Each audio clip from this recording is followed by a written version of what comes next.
Hello everyone. तो आज मैं आपके साथ ये बुक डिस्कस करना चाह रहा था, the righteous mind, why good people are divided by politics and religion, by Jonathan Haidt. इनका भी नाम सरनेम मुझे पता नहीं है कैसे प्रोनाउंस करते हैं ठीक से, तो उसके लिए माफ़ी चाहता हूँ। बट ये आई थिंक थोड़ी पुरानी बुक है, 90s। एक सेकेंड, ये 2012 की आई थिंक है। ओके, तो हाँ, 10-12 साल हो गए हैं इसको। बट ये काफ़ी इंपॉर्टेंट बुक लगी मेरे को, इसलिए मैं आपके साथ ये डिस्कस करना चाह रहा था कि क्यों लोग डिवाइड हो जाते हैं, गुड पीपल भी डिवाइड हो जाते हैं पॉलिटिक्स और रिलीजन के जब पॉलिटिक्स और रिलीजन की बात आती है। और ये बुक मुझे लगता है यूनिवर्सली पढ़नी चाहिए सभी कल्चर्स को, सभी वासियों को, क्योंकि भाई जो स्पेक्ट्रम है कंजर्वेटिव्स और लिबरल्स का, तो वो तो ऑलमोस्ट हर देश में है ही जहाँ डेमोक्रेसी है। तो उस चीज़ को समझने के लिए कि हम अपने फेलो सिटीजन्स से ज़्यादा घृणा ना करें इन कॉन्सेप्ट्स पे, और क्यों नहीं करना चाहिए। ये देखिए, इसमें जैसे दो लोग पॉइंट कर रहे हैं, ये तुम्हारी सोच ऐसी है वैसी है, उस बारे में है। तो ये एक साइकोलॉजी बुक कह सकते हैं, बिहेवियरल साइकोलॉजी आई थिंक इसको कहना सही रहेगा, और सोशल एंथ्रोपोलॉजी भी कह सकते हैं शायद, बट हाँ, साइकोलॉजिकल बुक ज़्यादा है। और इसका जो क्रक्स है वो मैं आपको ज़रा समझा देता हूँ कि ज़्यादा बड़ी बुक नहीं है। पहली बात तो ये भी कुछ 350 पन्ने के आसपास की बुक है, और ये मैंने काफ़ी टाइम पहले पढ़ी थी, तो मुझे पूरे अच्छे से याद नहीं, बट मैं फिर भी एक बार देख के, हाँ ये देखिए, ये कंटेंट्स का पेज है। तो हाँ, मैं आपको बस इसका जो फ्लो है बुक का वो समझा देता हूँ कि इंट्यूशंस कम फर्स्ट और रीजनिंग कम सेकंड, स्ट्रेटेजिक रीजनिंग कम सेकंड। तो इस बुक का पूरा सार, जो मॉडर्न साइंस काफ़ी हद तक, मतलब कई लोग जो मानते हैं कि हमारा जो थिंकिंग प्रोसेस है, इसमें एक लिबे LIBET करके जो एक बहुत फेमस एक्सपेरिमेंट्स हैं उसके, उनके उससे ये दर्शाया गया था कि अगर मैं आपसे कहूँ कि एक आपके सामने सेब रख दूँ और एक मान लीजिए आम रख दूँ, और आपसे कहूँ कि आप इनमें से कुछ भी चूज़ कीजिए, कुछ भी पिक कीजिए आफ्टर 5 सेकेंड्स, तो आपके ब्रेन में जब आप वो पिक करने जा रहे होंगे, अगर आपका ब्रेन इन्होंने जैसे इलेक्ट्रोड से वो कर रहे हैं, मॉनिटर कर रहे हैं, तो आपके ब्रेन में जब आप उस अपने डिसीजन से कॉन्शियस होंगे कि मैं तो एप्पल चूज़ करूँगा, वो आपका ब्रेन पहले ही कर चुका होता है। जब आप अपना एप्पल चूज़ करने जा रहे होते हैं, उससे पहले ही ब्रेन में वो डिसीजन बन चुका होता है। ये उनको अपने उनके जो MRI मॉनिटर्स हैं, जो स्क्रीन्स हैं, उनमें ये पता चला। तो क्वेश्चन ये उठा था कि भाई क्या हमारे पास फ्री विल है, क्योंकि डिसीजन तो पहले ही हो चुका था। मतलब जब आप रिपोर्ट करते हो, उसमें एक था बटन था कि रिपोर्ट करने का कि हाँ मैंने अपना डिसीजन ले लिया और मैं ये करने जा रहा हूँ, बट वो बटन दबाने से कुछ मिली सेकेंड पहले ही वो आपका जो डिसीजन है ब्रेन में पहले ही रिकॉर्ड हो चुका था। तो उस बेसिस पे ये बुक उसको मतलब आगे ले जाते हुए कि हमारी जो इंट्यूशंस हैं वो पहले आती हैं, और फिर जब हम रीजनिंग करते हैं, जब मैं आपसे पूछूंगा कि भाई आपने एप्पल क्यों चुना, तो आप बहुत ही स्ट्रेंज सा कोई रीज़न दे सकते हैं कि नहीं एप्पल देखिए ज़्यादा अच्छा है, मैंगो से डायबिटीज़ हो जाती है, मीठा है बहुत ज़्यादा, और तो ये जो रीजनिंग है ये बाद में आती है। तो ये देखिए, जैसे the intuitive dog and its rational tail, तो एक बेसिक मतलब, और ये एलिफेंट का भी इन्होंने एक बहुत अच्छा मौत, और जैसे हाथी का होता है कि वैसे तो टेम्ड हाथी को आप थोड़ा बहुत कंट्रोल कर सकते हैं, लेकिन आप सोचिए अगर एक हाथी पे आप राइड कर रहे हैं, आपके पास बहुत ज़्यादा कंट्रोल नहीं है कि वो हाथी किस तरफ जाएगा, है ना। तो वैसे ही हमारा ब्रेन, ये कुछ हद तक कह रहे हैं कि हमारा जो ब्रेन है मोस्ट ऑफ द टाइम वो जो इंट्यूशंस है उसी पे एक्ट करता है, और रीजनिंग बहुत बाद में आती है। रीजनिंग मतलब उसके बाद आपको वो एक तरीके से रीज़न दे देती है कि आपने ये डिसीजन क्यों लिया था। वो बहुत कॉम्प्लिकेटेड रीजंस भी हो सकते हैं, बहुत सोफिस्टिकेटेड भी हो सकते हैं, डिपेंडिंग ऑन आपका एक्सपोजर कितनी ज़्यादा चीज़ों को है, बहुत पढ़े लिखे हैं। तो जैसे एक जज का इसमें था एग्जांपल, यानी मुझे ध्यान नहीं, एक US में आई थिंक कुछ जजेस का वो था, स्टडी थी जजेस की कि वो कितने क्रिमिनल्स को पैरोल के लिए एग्री कर जाते हैं उनकी पैरोल ग्रांट करने में। तो उसमें ये देखा गया कि भाई लंच के बाद वो कुछ ज़्यादा लोगों को ग्रांट कर रहे हैं लंच से पहले से। तो ऐसा जब उनसे पूछा गया क्यों, तो बहुत सोफिस्टिकेटेड रीजनिंग आपको देंगे कि नहीं ऐसा देखिए जस्टिस प्रिंसिपल है और जूरिस्प्रूडेंस है ये वो। तो बट बहुत ही सिंपल रीज़न था कि भाई जो आपका ब्रेन है वो जो ब्रेन के हैवी टास्क हैं, कॉग्निटिव टास्क जिनको कहेंगे, कॉग्निटिवली हैवी टास्क जो हैं, है ना, डिसीजन पढ़ना, हियरिंग सुनना, जजमेंट्स, आर्ग्यूमेंट्स को इधर से उधर वे करना और फिर फाइनल डिसीजन देना, इसमें बहुत ज़्यादा दिमाग की एनर्जी यूज़ होती है। तो लंच के बाद बेसिकली आपका जो ब्रेन है वो ग्लूकोज से एकदम हैवी होता है, तो मतलब अच्छा डिसीजन लेने लायक, आप प्लेजेंट मूड में हैं, आप पैरोल देने के ज़्यादा चांसेस हैं आपके तब।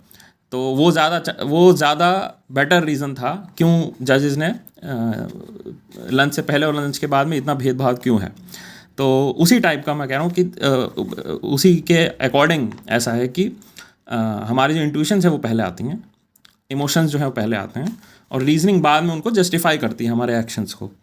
तो ये कितना सही है वो मैं आपके ऊपर छोड़ता हूँ, क्योंकि ये भी अब देखिए साइंस का तो एवर गोइंग वो है ना कंसर्न की फ्री विल है या नहीं और डिटर्मिनिस्टिक है या नहीं। हालांकि मेरा व्यू पॉइंट इसमें अभी तक तो सपोर्ट करता है इन कंक्लूजन्स को कि हाँ मतलब फ्री विल कहना बड़ा प्रूव करना बहुत मुश्किल हो जाएगा। बट फिलहाल इस बुक का मैं आपको सार इसलिए बता रहा हूँ क्योंकि ये जो फ्रेमवर्क इन्होंने दिया है ये बहुत मुझे बड़ा इंटरेस्टिंग लगा। मैं बताता हूँ क्यों। तो पहले तो ये यहाँ पे डिस्कस करते हैं इसी चीज़ को पहले पार्ट में कि कैसे ये क्यों कह रहे हैं कि हमारे इंट्यूशंस, हमारे इमोशंस ये सब पहले आते हैं और रीजनिंग उनको बाद में जस्टिफाई करती है बस। फिर सेकंड है कि there is more to morality than harm and fairness beyond the weird morality. अब ये वियर्ड वर्ड बहुत ही इंटरेस्टिंग है, शायद कई लोगों को पता भी हो कि ये जो है ये एक एक्रोनिम है, शॉर्ट फॉर्म है फॉर वेस्टर्न एजुकेटेड, जहाँ तक मुझे याद है, एक second, western educated industrialised and democratic Nations, I think ऐसा कुछ है, या डेवलप्ड नेशंस। तो बेसिकली द वेस्ट जिसको हम कहते हैं ना कि जो यूएस हो गया और यूरोप हो गया, जो एडवांस कंट्रीज़ जिनको हम कह देते हैं, तो उनकी जो थिंकिंग है, उनका जो कल्चर है, मैंने कहीं, हाँ ये देखिए in support of this claim ये western educated industrial rich and democratic. तो ये जो कंट्रीज़ हैं इनकी जो थिंकिंग है, इनकी थिंकिंग दो फाउंडेशंस पे ज़्यादा टिकी होती है, जो कि है फेयर या हार्म, कि मतलब कोई एक्शन, कोई पॉलिटिकल डिसीजन या आपके दोस्त के साथ भी, तो वो अपनी रिलेशनशिप्स में फेयर या हार्म ये हो रहा है या नहीं, इस पे ज़्यादा ध्यान देते हैं। और ऑथर का ये कहना है कि भाई जो आप दुनिया देखेंगे, ईस्टर्न या सदर्न, नॉर्दर्न, कहीं ऊपर नीचे जाके देखेंगे अगर ये वेस्टर्न नेशंस, तो देखेंगे कि मोरालिटी जो है उसमें और भी चीज़ें इंक्लूड होनी चाहिए। तो ये देखिए, जैसे the weirder you are the more you perceive a world full of separate objects. तो बेसिकली इंडिविजुअलिस्टिक थिंकिंग है, चीज़ों को तोड़ तोड़ के देखने की आदत है, होलिस्टिक व्यू थोड़ा लैक करता है वियर्ड नेशंस में, वियर्ड सोसाइटीज़ में। ये मैं क्यों डिस्कस कर रहा हूँ, क्योंकि देखिए धीरे धीरे तो सारे ही नेशंस कहीं ना कहीं वेस्टर्नाइज हो रहे हैं। तो ये जो हार्म और फेयरनेस वाला जो एक्सेस है कि इस एक्शन से मुझे हार्म हो रहा है, यही एक्शन नहीं होना चाहिए, क्योंकि फेयरनेस मतलब इक्वालिटी है, मतलब हर चीज़ को इक्वालिटी के नज़रिए से देखना और फिर देखना कि वो हार्मफुल है या नहीं। क्या यही मोरालिटी होनी चाहिए, क्या यही एक मॉरल कंसर्न होना चाहिए? तो ये वेस्टर्न में बहुत हैवी है। तो उसी के आगे एक तो पहले में ये डिस्कस करते हैं। दूसरा जो मोस्ट इम्पॉर्टेंट इनका जो वो है चैप्टर, आई थिंक, हाँ 7, the moral foundations of politics. तो ये मैं आपको जस्ट दिखा देता हूँ, एक सेकेंड। हाँ ये देखिए कि ये देखिए इसमें जैसे दे रखा है, हाँ। तो ये ये इनकी थ्योरी है, मॉरल फाउंडेशन थ्योरी इन्होंने दी है, जॉनथन हाइट ने। तो बेसिकली वो कह रहे हैं कि 5, इस बुक में 5 है, शायद उन्होंने बाद में एक्सटेंड करके 6 फाउंडेशंस कर दी, कि यूजुअली लोग इन 5 पैरामीटर्स पे ही सोचते हैं कि किसी चीज़ से मुझे केयर मिल रही है या हार्म मिल रहा है। ठीक है, मैं आपको जल्दी से बस वो फाउंडेशन बता देता हूँ। आप गूगल पे एक बार चेक भी कर सकते हैं जो मॉरल फाउंडेशंस, तो एक चार्ट बहुत अच्छा सा मिल जाएगा, मुझे इस बुक में मिल नहीं रहा है। तो सेकंड है ये फेयरनेस या चीटिंग, कि कोई पॉलिटिशियन, कोई आदमी फेयरनेस से काम करता है या चीट करता है। तो डिपेंडिंग ऑन दैट क्योंकि कुछ लोग होंगे कि चीट कर भी रहा है लेकिन लोगों के भले के लिए कर रहा है तो ठीक है, लेकिन कुछ लोग होंगे बिल्कुल सख्त कि नहीं नहीं, फेयरनेस हमेशा ऊपर होनी चाहिए। तो ये इन दो लोगों पे बटे रहते हैं लोग। तीसरा है द लॉयल्टी और बिट्रेयल फाउंडेशन, कि लॉयल्टी को सबसे ज़्यादा तवज्जो देते हैं, बिट्रेयल को नहीं देते, इस टाइप के लोग होते हैं। तो चौथा है द अथॉरिटी सबवर्जन फाउंडेशन, कि अथॉरिटी मतलब एक तरीके से अप डाउन कंट्रोल होना चाहिए सोसाइटी में, हायरार्की होनी चाहिए सोसाइटी में, और सबवर्जन की नहीं, सब कुछ बार बार रिवीजन की ज़रूरत है, अथॉरिटी को क्वेश्चन करने की ज़रूरत है, अथॉरिटी की पावर कम होनी चाहिए, जिसको हम जैसे कॉन्स्टिट्यूशनलिज्म भी कहते हैं ना, कि कॉन्स्टिट्यूशन एग्जिस्ट करता है स्टेट की पावर को लिमिट में रखने के लिए। तो कुछ लोग कहते हैं नहीं नहीं, पूरा पूरा डिक्टेटरशिप टाइप का ही कंट्रोल दे दीजिए, और कुछ लोग कहते हैं कि नहीं, ऐसा नहीं होना चाहिए, तो स्टेट पे कंट्रोल होना चाहिए। तो उस टाइप की एक बाइनरी है लोगों में, थिंकिंग है। और फाइनली हाँ, ये देखिए ये वाला द सैंक्टिटी स्लैश डिग्रेडेशन, मतलब ये मेरे ख्याल से ये थोड़ा रिलीजियस वाला वही है, जिस एक्सेस पे लोग बटे हुए हैं कि किसी चीज़ की प्योरिटी, सैंक्टिटी, जब हम कहते हैं कि डिवाइन उससे कोई क्वालिटी जुड़ी है, भगवत्ता है ना, तो वो, या फिर डिग्रेडेशन। तो जैसे हम कह देते हैं ना कि जैसे मैं एक एग्जांपल ही ले रहा हूँ इंडिया के कंटेक्स्ट में, जैसे कि लड़कियों ने मान लीजिए छोटे कपड़े पहन के घूम रही हैं, तो उसको कुछ लोग कहेंगे कि ये बिल्कुल धर्म के हमारे खिलाफ है और ये डिग्रेड कर रहा है हमारी सोसाइटी को, हमारी मोरालिटी के बिल्कुल खिलाफ है। तो उस टाइप के भी लोग होते हैं। और कुछ लोग कहेंगे नहीं, इसमें तो ऐसा कुछ नहीं है, आपको टाइम के साथ मूव ऑन करना चाहिए, वो आपकी सोच में गलत है। तो ये जो डिबेट्स हैं, ये इन 5 एक्सेस के अराउंड वेस्टर्न सोसाइटी में तो इन्होंने देखिए कवर किया ही है, लेकिन मुझे लगता है क्योंकि कई देश इंडस्ट्रियलाइज कर रहे हैं और वेस्टर्नाइज हो भी रहे हैं काफ़ी हद तक, तो ये बुक उनके लिए भी ज़रूरी है, मुझे ऐसा लगता है। और तो इनका व्यू पॉइंट क्या है, मैं आपको ये जल्दी से दिखा देता हूँ। देखिए ये तो कुछ ग्राफ्स हैं इसमें, एक सेकेंड, ये वाला, हाँ ये वाला, ये देखिए कि कुछ लोग बहुत लिबरल होंगे पॉलिटिकली, कुछ लोग बहुत कंजर्वेटिव होंगे, और किन टाइप के लोगों के लिए कौन सा पैरामीटर ज़्यादा ज़रूरी होता है। तो मतलब उनकी मोरालिटी जो है वो किस चीज़ पे बेस्ड है ज़्यादातर। तो अब देखिए जितना ज़्यादा कंजर्वेटिव होंगे, जिसको हम कहें कट्टर, जो कि शब्द ठीक नहीं है, कंजर्वेटिव शब्द बड़ा ही इंटरेस्टिंग है अगर वैसे कोई इसकी पॉलिटिकल हिस्ट्री में जाए, कि basically they are trying to conserve the traditions of the past. तो उसमें कुछ हालांकि बिल्कुल ख़राब नहीं है, बट खैर इसमें देखिए ये 3 लाइन्स जो दे रखी हैं, तो कंजर्वेटिव के लिए सैंक्टिटी, अथॉरिटी और लॉयल्टी, मतलब लॉयल्टी बहुत मायने रखती है, अथॉरिटी बहुत मायने रखती है, और सैंक्टिटी रिलीजियस डॉक्ट्रिन टाइप की चीज़ें हैं वो बहुत ज़्यादा मायने रखती हैं। और केयर और फेयरनेस वाली जो एक्सेस है कि किसी का भला हो रहा है या नहीं, किसी का नुकसान हो रहा है या नहीं, अगर ये 3 एक्सेस मान लीजिए 3 वर्सेस 2 में कई बार ये ट्रायम्फ कर जाता है। ऐसे ही जो लिबरल्स हैं, जो बहुत ज़्यादा लिबरल हैं, उनके लिए ये देखिए सैंक्टिटी, ये अथॉरिटी, लॉयल्टी इतने मायने नहीं रखती है।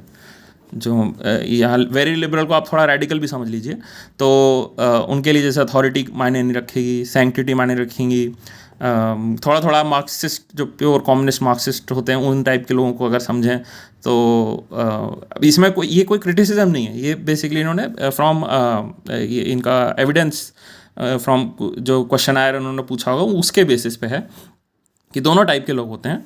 और उन लिबरल्स के लिए, जो बहुत ज़्यादा लिबरल हैं, उनके लिए केयर और फेयरनेस ज़्यादा कॉन्सेप्ट ज़्यादा रेलेवेंट है। तो पॉइंट ये है कि ये जो बुक है, ये राइटियस माइंड लिखा हुआ है, कि ये जो मॉरल फाउंडेशन है काफ़ी हद तक हमारे दिमाग में इमोशंस जो रेगुलेट करती है उससे आती है, ना कि रीजनिंग से। तो अगर ऐसा है तो क्या फाइनली कोई डिबेट से ये चीज़ें रिजॉल्व हो सकती हैं? Can't we all disagree more constructively? ये इनका क्वेश्चन है लास्ट में। तो ये मैं आप पे छोड़ता हूँ।